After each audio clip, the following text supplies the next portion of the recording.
जी, तो आज बात करेंगे सदफ जी का शरई पर्दा रमज़ान आते ही ख़त्म शुद्ध। सदफ आई है या लाया गया है, कितनी मिन्नतें समाजतें की गई हैं, इस पे बात करेंगे। सदफ को लाने के लिए क्या क्या शराइत रखी गई हैं, ठीक है, मतलब कि सदफ की तरफ से कि मैं इन इन शराइत पे आऊँगी तुम लोगों के घर, अगर तुम मेरी ये शराइत मानते हो तो इस पे बात करेंगे। उसके बाद बात करेंगे कुमकुम की अम्मा, कुमकुम की अमीर तरीन अम्मा ने गिफ्ट्स की बरसात कर दी, तोहफ़ों की बारिश कर दी अपनी बेटी के ससुराल में। कुमकुम की माँ इतनी निहाल क्यों हो रही है, इतनी फ़िदा क्यों हो रही है अपनी बेटी के ससुराल वालों पर और नंदों पर, इस पे भी बात करेंगे। तो वीडियो को आपने स्किप नहीं करना, चैनल को करना है सब्सक्राइब, वीडियो को करना है लाइक और शेयर। और हाँ, ये तो बताना भूल ही गई कि इतने गंदे मैनर्स बवर्चन आंटी की बेटियों को, कुछ मैनर्स नहीं, इतनी बदतमीज़, इतनी मतलब कि गुड़िया ने जो आज मैं कहती हूँ कि छीन छीन के बॉक्सेस जो हैं वो कपड़े निकाले हैं ना, और ओए होए होए, मैं कहती हूँ इतने मतलब किसी की इजाज़त के बगैर जो उसने गिफ्ट अनबॉक्स किए, उस पर भी बात करेंगे। और बातें बहुत हैं, पता नहीं अब मैं सारे टॉपिक्स कवर कर पाती हूँ या नहीं। आंटी की दोनों बेटियां, आंटी ने ताकीद भी की थी कि टाइम से आ जाना, इसके बावजूद अफ्तार घर में, एक ने गाड़ी में की, एक घर में अफ्तार करके अम्मा के घर पहुंची। वाह, क्लैपिंग होनी चाहिए, क्या बात है, इस पे भी बात करेंगे। तो वीडियो को आपने स्किप नहीं करना, चैनल को सब्सक्राइब करना है, वीडियो को लाइक और शेयर करना है। अस्सलाम वालेकुम, कैसे हैं आप सब? उम्मीद है कि सब ठीक होंगे और अपनी फैमिलीज़ के साथ सेफ होंगे। अल्हम्दुलिल्लाह मैं भी बिल्कुल ठीक हूँ। आप सबकी दुआ और सपोर्ट का बहुत बहुत शुक्रिया। तो जी, खोदा पहाड़ निकला चूहा, आप 10 बार भी गिन लेना, 100 बार भी गिन लें तो 40 तो बंदे कहीं से भी नहीं बनते थे। सबसे बड़ा रोज़े के साथ आंटी ने झूठ बोला, टाइटल लगाया, 40 बंदे बिल्कुल भी नहीं बनते।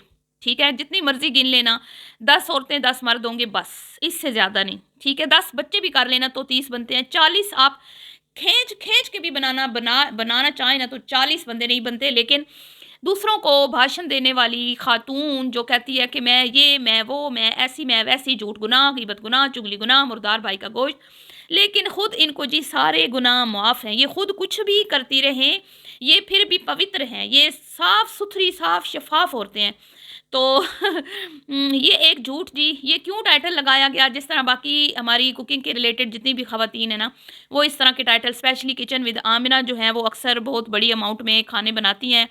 ठीक है, और इस तरह के वो टाइटल्स भी लगाती हैं, 100 के लोगों के लिए बनाया इतना खाना, ये 40 लोगों के लिए, और इस तरह। तो ये मैडम भी दूसरों की नकलों पर ही चलती हैं। ठीक है, और अफ्तारी, अल्लाह मुआफ़, अस्तगफिरुल्लाह कहना नहीं चाहिए क्योंकि अफ्तारी करवाना बहुत ही सवाब का काम है, अल्लाह ताला इनकी कबूल फरमाए। लेकिन यकीन करें, सिवाय सिवाय सालन रोटी और चावलों के अलावा कोई एक चीज़ काम की नहीं थी, कोई एक चीज़। ठीक है, लाल शरबत और फ्रूट चाट और मिर्चों वाले पकोड़े, और मतलब कि वही टिपिकल दही बड़े। अगर आपने इफ्तारी देखनी है, अगर आपने बनानी है, एज ए कंटेंट ही बनाना है, पैसा ही कमाना है, या जो भी चलो आप कर रहे हो, क्योंकि इतनी एफर्ट किसके लिए हो रही है? डॉलर्स के लिए हो रही है ना। तो बंदा ढंग की कोई डिशेस तो बनाता है ना। नादिया का किचन देखें, कितनी आला किस्म की उसकी रेसिपीज़ होती हैं और कितनी शानदार किस्म की प्रिपरेशन दिखाई जाती है कुकिंग के, जब वो कर रही होती हैं, और कितने खूबसूरत क्रॉकरी और जो फिर सजाया जाता है वो फल्ला, मैं कहती हूँ। और उसके बाद नूश देख लें, उसका भी ज़बरदस्त A1 किस्म का। हालांकि उसके घर में कोई इतने ज़्यादा लोग नहीं आते, लेकिन उसकी रेसिपीज़ जो है ना, कमाल है, कमाल। यहाँ क्या दिखाया जाता है जी, बार बार लच्छा बिरयानी, लश बिरयानी, डिस्को बिरयानी, यखनी बिरयानी, दही भल्ले, मिर्चों वाले पकौड़े, बस और कोई चीज़ नहीं। अल्लाह मुआफ़, अस्तगफिरुल्लाह।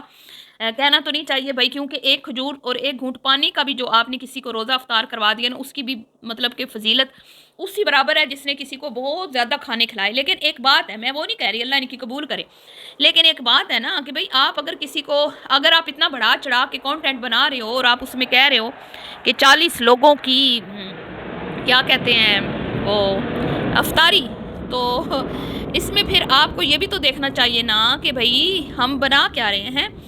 इतनी आपकी थकावट हो गई, इतनी आप थक गई, इतना आपने मुशक्क़त की, 2 किलो 2.5 किलो था शायद वो कौरमा, 40 लोग, हाय हाय क्या बात है। और हट्टा कट्टा नौजवान बेटा जो अल्लाह ताला उसको सेहत दे, तंदुरुस्ती दे, लंबी ज़िंदगी दे। लेकिन मैं कहती हूँ कि अपना ये जिस्म जो है ना, ये अल्लाह की अमानत है, इसकी हिफाजत हम पे फ़र्ज़ की है अल्लाह ने, और इसके बारे में हमसे भी हिसाब किताब होगा, ठीक है। एक उंगली को भी अगर हमने गलत मूवमेंट किया और उसको तकलीफ़ ईज़ा दी तो उसके बारे में पूछा जाएगा। लेकिन आंटी जी का हट्टा कट्टा पेटू बेटा, जिसको मैं उसको आज तो उसको किसी ने ये भी कह दिया तुम्हारे लिए चूड़ियाँ आई हैं, तो मैं फिर ठीक कहती हूँ ना, बेटियों जैसा बेटा है, मैं गलत तो नहीं कहती। तो वो जी बैठा हुआ है आराम से, कैमरा लेके पिक्चर्स बना रहा है, ठीक है, गले में कैमरा डाल के। शहजादा जी जो हैं वो कैमरामैन बने हुए हैं, और अम्मा और भाभी सीढ़ियों में खड़े होके इनके घर के मर्दों में, मैं कहती हूँ कि कोई इतनी गैरत की कमी है ना, इन लोगों ने औरतों को घर की नौकरानियां और पैसा कमाने की मशीन बनाया हुआ है कि भाई बीबियों पैसा भी कमाओ और घर के काम भी करो। घर की नौकरानियां भी हैं, ठीक है, घर के मतलब के, और घर की सारी जिम्मेदारियां उन्हीं के कंधों पे डाली हुई हैं। किसी को लेना देना, करना कराना, आगे पीछे जाना आना, रिश्ते करना, सब कुछ टोटली औरतों पे मतलब सारा कुछ औरतों ने करना है। मर्द सिर्फ और सिर्फ क्या है, खाने ठूसने और वीडियो बनाने के लिए रह गए हैं। अल्लाह मुआफ़ अस्तगफिरुल्लाह। मतलब कि घर के मर्दों को इतनी तौफीक नहीं हुई कि चलो दो जवान आंटी के बेटे हैं। एक तो एक झलक नज़र आई है जी कुमकुम के शोर की, वो तो नज़र ही नहीं कुछ ख़ास आया, और दूसरा तो बस वो अपना वेस्ट कोट पहन के ड्रेसअप होके तो वो पिक्चर्स बना रहे। तो आज जी एक नई खबर मिली है, उस पर भी बात करते हैं। आप पता नहीं सच है या ये मतलब किसी को, अब मुझे नहीं पता, लेकिन काफ़ी दिनों से ये खबर गर्दिश कर रही है कि कुमकुम प्रेग्नेंट है, प्रेग्नेंट है, प्रेग्नेंट है। तो किसी ने वीडियो में बोल भी दिया कि तुम्हारी अम्मी जो है अब ये तुम्हारे नए होने वाले बच्चे के लिए भी गिफ्ट लेके आई है, ठीक है। तो उसमें मुझे लग रहा है कि वो भी सीन होने वाला है, आगे नया कंटेंट आने वाला है बाजी। ओहो, क्या कहते हैं, हमारी प्यारी आंटी शबाना जी के लिए, ठीक है, बच्चन आंटी के लिए। तो नया कंटेंट भी हो सकता है बहू फराम कर दे। और आज कुमकुम ने वीडियो को एडिट करते हुए अपनी सास की नाक जो है वो बिल्कुल वो मैं कहती हूँ ना, ऐसे छुरी से लेके काट दी, काट दी। क्या कहती है, भाई मुझे इतने दिन हो गए हैं वीडियो एडिट किए, वीडियो लगाए, टाइम ही नहीं मिलता, मौका ही नहीं मिलता, अम्मा जी ने बुक किया हुआ है, और आज इतने दिनों के बाद वीडियो एडिट कर रही हूँ तो समझ ही नहीं आ रही, एडिटिंग भूल गई हूँ बिल्कुल। और जी मुबारकबाद पेश करूँगी कुमकुम को कि तुम्हें अम्मा के साथ सैरियाँ अफ्तारियाँ बनाने का सिला मिल गया कि आज तुम्हें सबसे पहले वीडियो लगाने की इजाज़त मिल गई। लेकिन उसमें कोई इसने ख़ास अफ्तारी सारी नहीं दिखाई, इसने अफ्तारी नहीं दिखाई, वही दिखाया कि अम्मा इसके लिए कितने सारे गिफ्ट्स लेके आई है और किस किस के लिए गिफ्ट्स आए हैं। तो अब बात करते हैं जी गिफ्ट्स की बरसात। गिफ्ट्स की बरसात एकदम से आंटी जी, अम्मा जो है एकदम से इतनी मेहरबान क्यों हो गई हैं जी, इतने सारे गिफ्ट्स और इतना, मतलब कि एक मिडिल क्लास फैमिली जो होती है ना, वो, मैं पहले हमेशा इसकी माँ की तारीफ़ करती हूँ कि वो अपनी चादर देख के पाँव फैलाती है, लेकिन इस बार तो उसने चक दे फट्टे कर दिया। और क्यों किया जी, भाई उसकी मजबूरी है, क्योंकि उसकी बेटी का इन्होंने लिया है रिश्ता, और ये रिश्ता करवाया है बज्जो और कुमकुम ने। अब बज्जो तो इनाम की हकदार बनती है, और कुमकुम पर भी अम्मा जी को जब से इसने बहन का रिश्ता लिया है ना, कुछ ज़्यादा ही प्यार आ रहा है। मतलब जब भी मिलती हैं ना, बहुत ही वो मतलब फ़ील करवाती हैं कि हम बहुत प्यार करती हैं अपनी माँ बेटियाँ दोनों। अच्छी बात है, ये गलत बात नहीं है, बहुत माँ बेटियाँ सारी एक दूसरे से प्यार करती होती हैं। लेकिन जब से ये रिश्ता हुआ है ना, तब से तो कोई, मैं कहती हूँ ना, कुमकुम की अम्मी कुछ ज़्यादा ही मेहरबान है कुमकुम पर। अच्छी बात है, होना चाहिए। ऐसे ही बेटियों के ससुराल को स्पेशल फ़ील करवाना चाहिए जो करवा सकते हैं। अब यहाँ पे एतराज़ इस बात पे नहीं है कि कुमकुम की अम्मा ने अपनी लिमिट्स से बढ़कर जो है वो किया है, गिफ्ट्स वगैरह दिए हैं। एतराज़ इस बात पे है कि अब कुछ लोग नहीं कर पाते बेचारे ना, कुछ लोग नहीं इतना अफोर्ड कर पाते कि वो अपनी बेटियों को भी एक सूट से ज़्यादा दे पाएँ, या कुछ सूट भी नहीं दे पाते, छोटी-मोटी ईद ही देते हैं। तो वो बेचारे नंदों को और फिर आगे होने वाले दामाद को इतने सारे गिफ्ट्स कैसे दे सकते हैं। तो ये भी चीज़ है। बहरहाल इनका अपना एक फैमिली सिस्टम है, हम कौन होते हैं एतराज़ करने वाले। लेकिन शनाज जी को दाद देनी पड़ेगी, बड़ी हिम्मत की है शनाज जी आपने, हैं माशाल्लाह।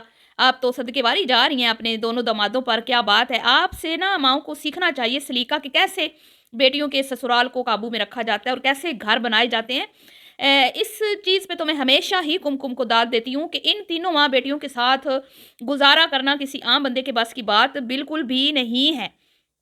अगर ये लड़की तेज़ ना होती, ये लड़की ही होशियार ना होती, तो जैसे मैंने पहले कहा भी कि ये तीनों माँ बेटियों को मिला के एक कुमकुम बनती है, क्योंकि कुमकुम को पता है कि मैंने अपने ससुराल को किस तरह काबू करना है, और ससुराल में किसको काबू करना है। मर्दों को कोई काबू करने की जरूरत नहीं है, शोहर को टाइम दे ना दे कोई बात नहीं, कोई मसला नहीं भाई, सास और नंद बड़ी ये मुट्ठी में रहने चाहिए। अब जारी बात है, जब बड़ी नंद के गिफ्ट आएंगे तो छोटी को तो देने ही पड़ेंगे। हालांकि छोटी ने इनको जूते की नोक पे रखा हुआ है। कैसे भला? ऐसे जूते की नोक पे रखा हुआ है जनाब आली के इनके बेटे की शादी में शामिल होना तक गवारा नहीं किया। लेकिन कुर्बान जाऊं, हर चीज़ को इग्नोर कर देती है कुमकुम। है कुमकुम से वो क्या होता है, बढ़ता है प्यार रिश्तों में, कुमकुम से वो मुझे भूल गया। बहरहाल तो भाई लाजवाब लाजवाब तारीफ़ के लायक हैं शनाज जी, और शनाज जी की बेटियां ज़बरदस्त है। कुछ हासिल करने के लिए कुछ कुर्बानियाँ तो देनी पड़ती हैं ना, है तो वो अभी देंगी, लेकिन बाद में तो सब कुछ इनका ही है ना। बेटियां कब तक गिफ्ट बटोरेंगी, बेटियां कब तक आएंगी ऐश करेंगी, कब तक महारानियां बन के बैठेंगी, कब तक अफ्तारियों के बाद आएंगी। आखिर एक ना एक दिन कंट्रोल तो भाभियों के हाथ में आना ही है, और भाभियां भी दोनों बहनें। वाह क्या बात है। तो घाटे का सौदा नहीं किया शनाज जी और कुमकुम ने, हैं तो आप ये मत समझे कि ये बेचारियां हैं, जैसे कि नीचे कमेंट्स में आपने भरमार लगा दी कि बेटियां बहुत नाफरमान है माँ की, माँ बूढ़ी का एहसास नहीं, अफ्तारी के बाद आई हैं, और देखें ज़रा भाभी को, और कैसे नौकरानी बनाया हुआ है, और आंटी जी ने कैसे अपनी बहू को नौकरानी बनाया हुआ है। बेचारी ऊपर नीचे आ जा कर करके थक गई है, हाय हाय। लेकिन बहू को पता है कि घाटे का सौदा नहीं है, वो समझदार है, गरम गरम नहीं खाती, वो सियानी है, ठंडा करके खाएगी। तो अब बात करते हैं जी, गुड़िया जहर की पुड़िया आज अपने बच्चों पर आई, तो आज तो बड़ी तकलीफ़ हुई, बड़ी तिलमिला उठी। अल्लाह ताला ज़ैनब को सेहत वाली लंबी ज़िंदगी अता फरमाए और उसके नसीब अच्छे करे। लेकिन दूसरों को मुसल्लों पे बैठ के, जाए नमाज़ों पे बैठ के दूसरों की औलादों के मरने की जब तुम लोग दुआएं करती हो, तो शायद फिर तुम लोगों को ये भूल जाता है कि तुम लोग भी माएँ हो, और बेऔलादी के ताने देने से पहले तुम लोग नहीं सोचते कि अल्लाह की ज़ात देने वाली और लेने वाली है। वो जिससे चाहे दे, बेटियां बेटे जिससे चाहे ना दे, ये उस रब के फ़ैसले हैं। तो उसके बाद अब सदफ बाजी तो शरई पर्दा गायब। रमज़ानों में शरई पर्दा उतारना था हमारी सदफबाजी में, तो ये सदफबाजी आई नहीं है जी, लाई गई हैं, मिन्नतें करके लाई गई हैं। और जो आंटी जी भरम बनाने के लिए कह रही थी हमारी लड़ाई नहीं थी, तो आंटी जी लड़ाई नहीं थी तो कुमकुम के भाई की शादी में सदफ जी क्यों नहीं तशरीफ़ लाई? आपका पहला पहला नवासा हुआ छोटी सपुत्री का, सदफबाजी क्यों नहीं नज़र आई? आप क्यों नहीं गई उनके घर मिठाई देने? और इतने महीने लोग जब आपसे पूछते रहे, तो आपने टस से मस नहीं हुई, बल्कि आपने टोंट मारते हुए कहा कि सदफ जो है वो शरई पर्दे में बैठ गई है। और आज सदफ मैडम की जो हल्की सी आवाज़ हमने सुनी, वो कह रही थी कि वो हम ज़रा शिफ्टिंग शिफ्टिंग कर रहे थे ना, इसका मतलब है कि उसी घर में ये लोग शिफ्ट हुए हैं, और वो घर इनका ही था, और वीडियो भी इन लोगों ने खुद ही डिलीट करवाई थी, और उस वीडियो के बाद ही इनका मामलात ख़राब हुए थे। खुद बवरचन आंटी ने इस चीज़ का एतराफ़ किया था जब लोगों ने पूछा था कि आपकी अपनी दोस्त थी करीबी, तो ऐसा कैसे हो गया कि आपने वीडियो लगाई और उससे आपने पूछा नहीं और उसने बुरा मनाया। तो आंटी जी ने कहा नहीं, कोई इतनी ख़ास दोस्त भी नहीं है, इतनी भी कोई ख़ास मुलाकात नहीं होती डेली बेसिस पर। तो अब क्यों लाई गई हैं जी? ज़ाहिर बात है, जब आप हर किसी की नासों में कैमरा घुसाएँगे, अगलों की बच्चियों पे आँच आएगी, अगलों की प्राइवेसी डिस्टर्ब होगी, अगलों के आप अपने व्यूज़ लेने के लिए अगलों के घरों में कैमरे घुसाएँगे, तो अगलों को बुरा तो लगेगा ना, हैं? तो यही नाराज़गी थी जो इतनी पुरानी जो दोस्ती थी वो मतलब नाराज़गी में बदल गई। इसी वजह से जो आंटी जी की आदत है हर जगह पे कैमरा ले जाने की। और आंटी की बेटियाँ कहती थी ना कि ये सदफ बाजी के घर, तो हमें ऐसे लगता है हम अपने घर बैठे हैं। लेकिन इतने महीने सदफ बाजी क्यों नहीं भटकी? इसलिए कि भाई उनकी बेटियों की, उसकी बेटी के बारे में बातें होती थी, उनके बारे में बातें होती थी, फिर उनका घर का वीडियो उन्होंने उनकी इजाज़त के बगैर लगाया। तो नाराज़गी तो थी, ठीक है, लड़ाई थी या नहीं थी, नाराज़गी तो थी, लेकिन अब आंटी जी को हार मानना पड़ी। वैसे तो आंटी जी कहती हैं जो मुझसे नाराज़ हो जाए, जो मेरी कदर ना करे, मैं उसका मुंह भी नहीं देखती, मैं उसको बुलाना भी नहीं गवारा करती। लेकिन यहाँ पर अपनी इज्जत का सवाल था, आंटी को घुटने टेकने पड़े और बुलाना पड़ा। और शर्त तो यही रखी गई होगी कि भाई हमें ज़्यादा वीडियो में ना लिया जाए, ठीक है। यही वजह है कि सिर्फ आंटी जी की वीडियो में हल्की सी वो तशरीफ़ लाई हैं, और आंटी जी ने सफाई पेश की कि भाई हमारी लड़ाई नहीं थी, बस वो सदफ थोड़ी सी बिजी थी, लोगों ने पता नहीं क्या क्या बातें की। तो जहाँ पर आग लगती है ना, वहाँ से धुआं उठता है, ठीक है ना। बात थी तो लोगों ने की थी, ऐਵੇਂ बात नहीं की थी। जो आपकी छोटी छोटी बातों में आपके घर दुख सुख में वो शामिल होती थी। आपका नवासा हुआ तो वो नहीं आई, आपके बहू के भाई की शादी हुई वो नहीं आई, हालांकि खुद कुमकुम ने कार्ड जो है वो दिया था। लेकिन सदफ तशरीफ़ नहीं लाई, तो दाल में तो कुछ काला था ना आंटी जी। अब आप जितने मर्जी झूठ बोल लें, और अब आपकी प्यारी सदफ का शरई पर्दा भी उतर गया। वाह, क्या बात है आप लोगों की। और जी गुड़िया बदतमीज़ ने जो गिफ्ट अनपैक किया अपनी भाभी का, अस्तगफिरुल्लाह। मिलती हूँ जी नेक्स्ट वीडियो में, अल्लाह हाफिज़।